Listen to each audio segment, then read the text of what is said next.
বন্ধুরা, জীবনের বেশিরভাগ সময় আমরা অসফলতার জন্য ভাগ্যকে দোষ দিয়ে থাকি। আমরা ভাবি যে আমাদের কাছে পর্যাপ্ত সম্পদ নেই, আমাদের পরিশ্রম বেকার যাচ্ছে, আর বাকি লোকেরা আমাদের থেকে অনেক ভালো। কিন্তু কখনো কি আমরা এটা ভেবেছি যে আমাদের আসল সমস্যা হলো আমাদের চিন্তাভাবনা এবং আমাদের কর্ম? আজ আমি আপনাদের এমন একটি প্রেরণাদায়ক কাহিনী শোনাতে চলেছি যেটা না শুধুমাত্র আপনার চিন্তাভাবনাকে বদলে দেবে, এর সঙ্গে সঙ্গে আপনাকে এটা শেখাবে যে ভাগ্যের ভরসায় বসে থেকে কিছুই হয় না। আমাদের ভাগ্য তখনই বদলায় যখন আমরা নিজেদের কর্মের উপর বিশ্বাস রাখি। তো আসুন জানা যাক কিভাবে সঠিক দিশায় করা কর্ম আমাদের জীবনকে বদলে দিতে পারে। খুবই ধ্যান দিয়ে শুনবেন, কারণ এই কাহিনীটি হয়তো আপনার খুবই সাধারণ বলে মনে হবে, কিন্তু বিশ্বাস করুন এটি আপনার সম্পূর্ণ জীবনকে বদলে দেওয়ার ক্ষমতা রাখে। অনেক সময় আগেকার কথা, এক নগরে মহাত্মা বুদ্ধ বিশ্রাম করার জন্য আশ্রম নিয়েছিলেন। তখন তার কাছে একজন কৃষক আসে, বলে, হে মহাত্মা, আমার ভাগ্য খুবই খারাপ। আমি যে কাজ করি ওই কাজ খারাপ হয়ে যায়। আমি আমার পরিশ্রমের সঠিক ফল পাই না। আমি নিজে ক্ষেতের কাজ করি কিন্তু আমার ফসল কখনোই ভালো হয় না, আর এই কারণেই আমি খুব চিন্তিত হয়ে থাকি। জানি না আমার সঙ্গে কেন এমনটা হয়। এর উপায়ের জন্য আমি অনেক সাধু সন্ন্যাসীদের সঙ্গে কথা বলেছি, অনেক জ্ঞানীদের থেকে তাদের উপদেশ নিয়েছি।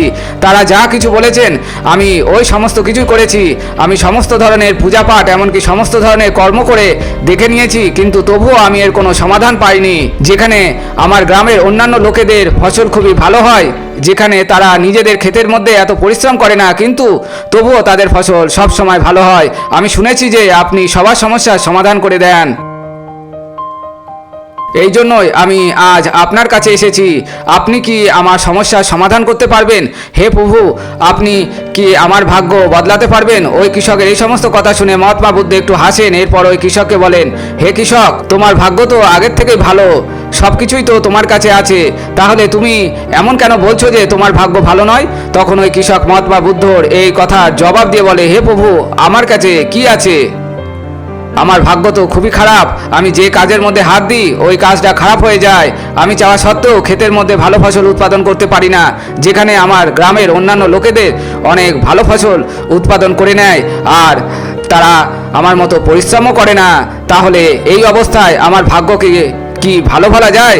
তখন মহাত্মা বুদ্ধ একটু হেসে ওই কৃষককে বলে, হে কৃষক, তোমার কাছে একটি সুস্থ শরীর আছে, তোমার সমস্ত অঙ্গ প্রত্যঙ্গ ভালোভাবে কাজ করে, তোমার মস্তিষ্ক ভালোভাবে কাজ করে, আর তোমার কাছে বেশ ভালো পরিমাণ জমি আছে। তাহলে তোমার কাছে কোন জিনিসটির অভাব আছে?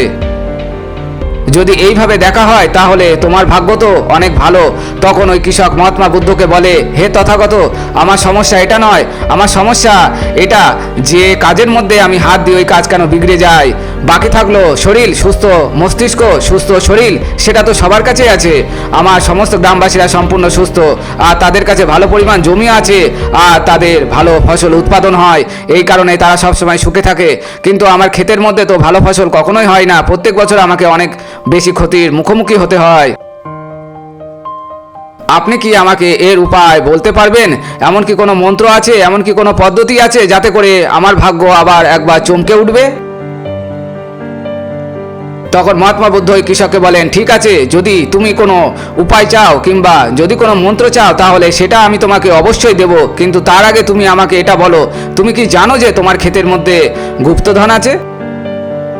এটা শুনে ওই কৃষক একটু আশ্চর্য হয়ে ওঠে, আর সে মহাত্মা বুদ্ধকে সঙ্গে সঙ্গে বলে ওঠে, হে মহাত্মা, আপনি এটা কি বলছেন? আমার ক্ষেতের মধ্যে গুপ্তধন আছে, আর এটা আমি জানি না। বলুন তো সেটা কোথায় আছে, আমি গিয়ে সেটা বের করে নেব।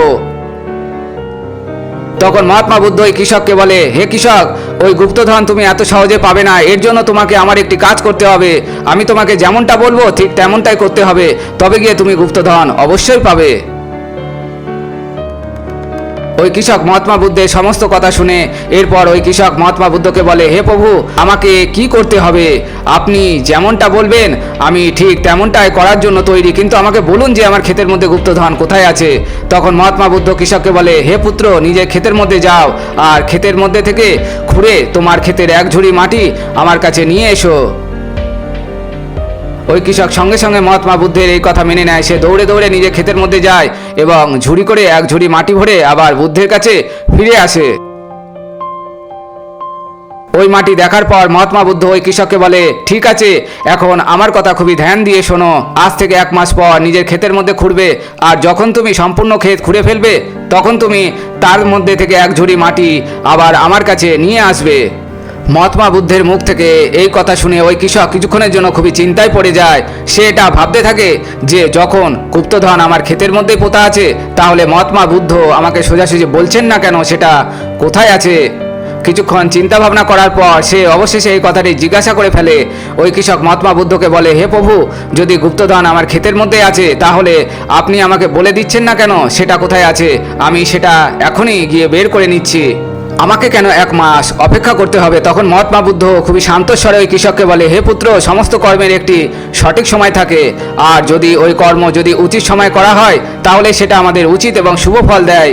তুমি যদি চাও তাহলে আমি তোমাকে গুপ্তধনের ঠিকানা বলে দিচ্ছি যে গুপ্তধন তোমার ক্ষেতের মধ্যে কোথায় কোথায় আছে, কিন্তু 1 মুহূর্তের জন্য এটা ভেবে নাও, যদি তুমি এখনই ওই গুপ্তধন পাওয়ার চেষ্টা করো তাহলে হতে পারে তোমার হাতে কোনো কিছুই আসলো না। তাই ভেবে নাও, তুমি গুপ্তধন এখনই পেতে চাও নাকি 1 মাস পর, এটা তুমি ভেবে নাও। মহাত্মা বুদ্ধের থেকে সমস্ত কথা শুনে ওই কৃষক কিছুক্ষণের জন্য খুবই চিন্তায় পড়ে যায়। এরপর সে বলে, হে প্রভু, আপনি যেমনটা বলবেন আমি ঠিক তেমনটাই করব। এটা বলে সে মহাত্মা বুদ্ধকে প্রণাম করে ঘরে ফিরে যায়।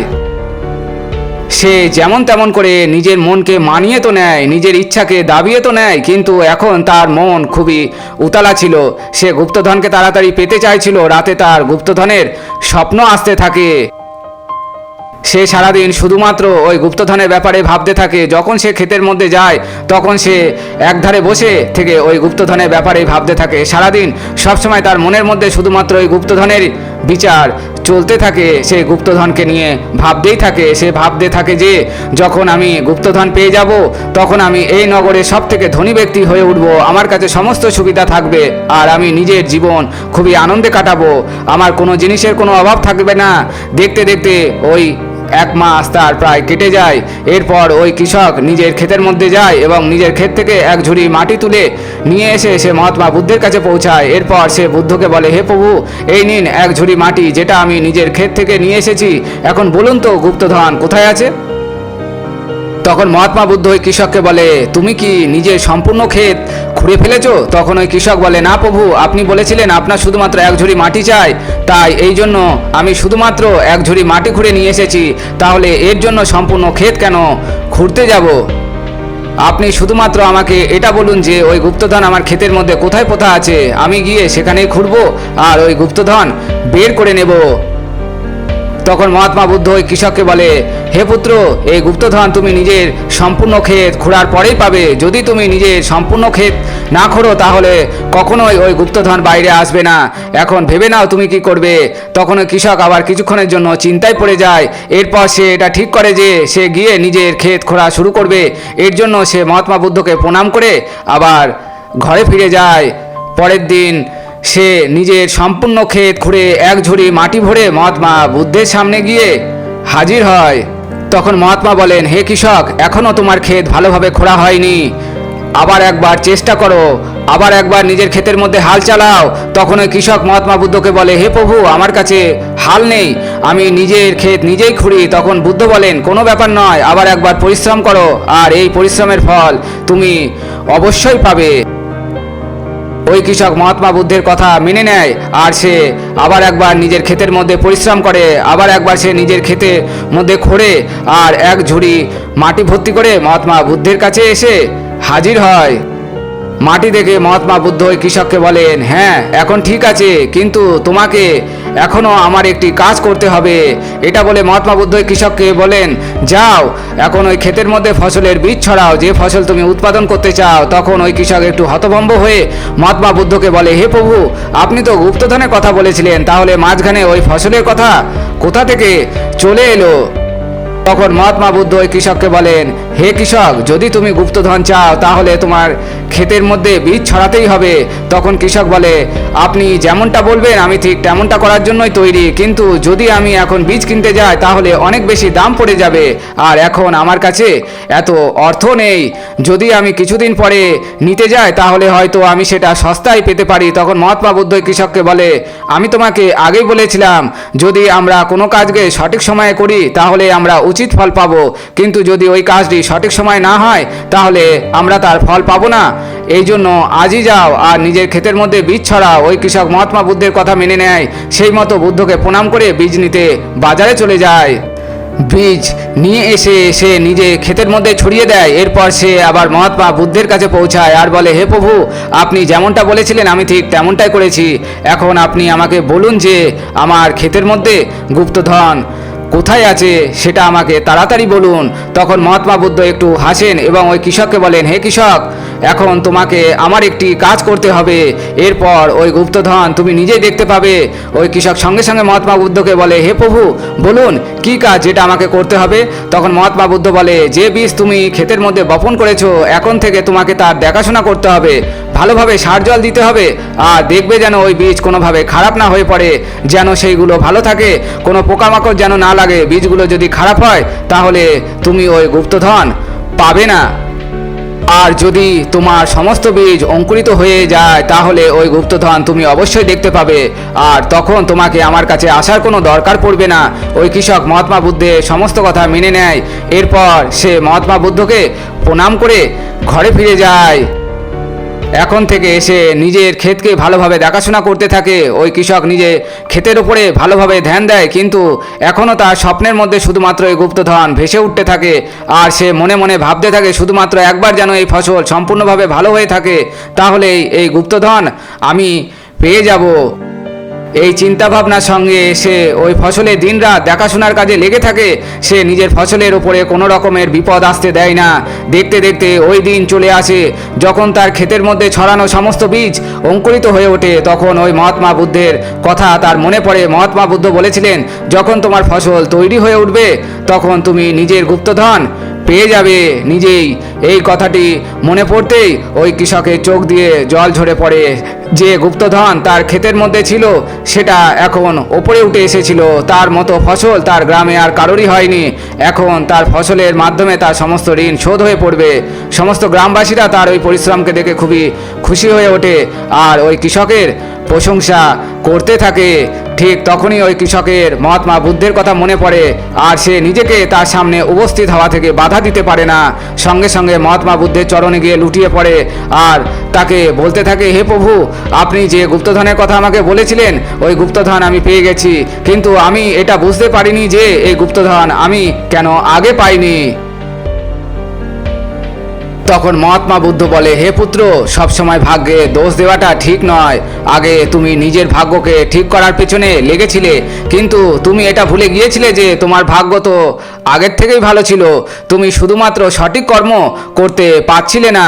তুমি চাইছিলে যে তুমি কোনো কর্ম না করে যেন তোমার ফসল সব থেকে ভালো হয়। তাই ওই সময় আমি তোমাকে গুপ্তধনের লোভ দেখাই, আর গুপ্তধনের লোভে যখন তুমি সঠিক সময় সঠিক কাজ করলে তখন তুমি সঠিক ফল পেলে।